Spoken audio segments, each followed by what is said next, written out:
வாகனங்களை இறக்குமதி செய்கின்ற விடயம், உதிரிப்பாகங்களை பெறுகின்ற விடயம், உள்நாட்டு கடைகளில் விற்பனை செய்கின்ற விடயம், இவ்வாறு அதே போன்று ரூட் பெர்மிட்டுகளை பெற்றுக்கொள்கின்ற விடயம் அனைத்திலும் மோசடிகள் நடைபெற்றிருக்கின்றன.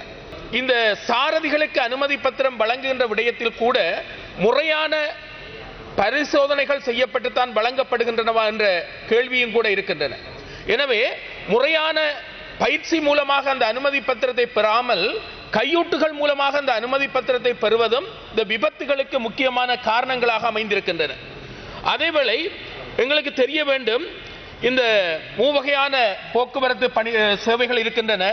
ஒன்று தரைவழி பாதை போக்குவரத்து, நீர்வழி பாதை போக்குவரத்து, அடுத்தது ஆகாய மார்க்கமான போக்குவரத்து என்று இருக்கின்றது. இதில் குறிப்பாக சொல்லப்போனால் இந்த போக்குவரத்தோடு தொடர்பட்டதாக இருப்பது இந்த வீதிகள் பற்றிய விடயம். கடந்த காலத்தில் இந்த வீதிகள் அமைக்கின்ற விடயத்தில் 5 வீதம், 10 வீதம், 15 வீதம், 20 வீதம் என்றெல்லாம் வீதிகள் அமைக்கப்படுகின்றனவோ தெரியாது. ஆனால் கமிஷன் பெறுகின்ற ஒரு பாரம்பரியத்தை இந்த வீதி அபிவிருத்தி அதிகார சபைகளுக்கூடாக அறியக்கூடியதாக இருந்தது. வீதி அபிவிருத்தி அதிகார சபை என்பது உண்மையில் பாரிய நிதியை கொண்டு அபிவிருத்தி செய்கின்ற சபையாக இருந்தாலும் கூட அதில் பல குறைபாடுகள் காணப்படுகின்றன. ஊழல், மோசடிகள், லஞ்சங்கள் தாராளமாக நடைபெறுகின்ற துறையாக காணப்பட்டன.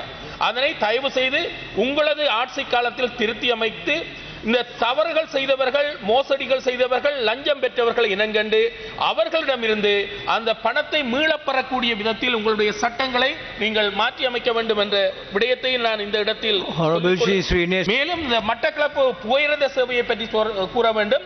கடந்த காலத்தில் இருந்த நேர சட்டகம், அந்த டைம் டேபிள் என்று சொல்வது மக்களின் போக்குவரத்துக்கு வசதியாக அமைந்திருந்தது. குறிப்பாக சொல்லப்போனால் அந்த இங்கு கொழும்பிலிருந்து புறப்படுகின்ற நேரம், மட்டக்களப்பை சென்றடைகின்ற நேரம் என்பது அவர்களுக்கு அலுவலகர்களுக்கு தொழிலுக்கு செல்லக்கூடிய விதமாகவும் மட்டக்களப்பிலிருந்து அம்பாறைக்கு செல்லக்கூடிய விதத்திலும் அந்த நேரம் ஒழுங்காக இருந்தது. அதன் பின்னர் இந்த யானைகளுக்காக நாங்கள் அந்த நேரத்தை மாற்றி அமைத்த பின்னர் இப்போது அந்த போக்குவரத்து நேரம் அசௌகரியமாக இருக்கின்றது. மட்டக்களப்பை சென்று அடைகின்ற போது அது அந்த அங்கு வாகன போக்குவரத்துகளை ஏற்படுத்த முடியாத நேரத்தில் சென்றடைகின்றபடியால் தயவு செய்த மக்களின் கோரிக்கை என்னவென்றால் அந்த நேரத்தை பழைய நேரத்திற்கு ஏற்ற விதத்தில் மாற்றி அமைக்குமாறு கேட்டிருக்கின்றார்கள்.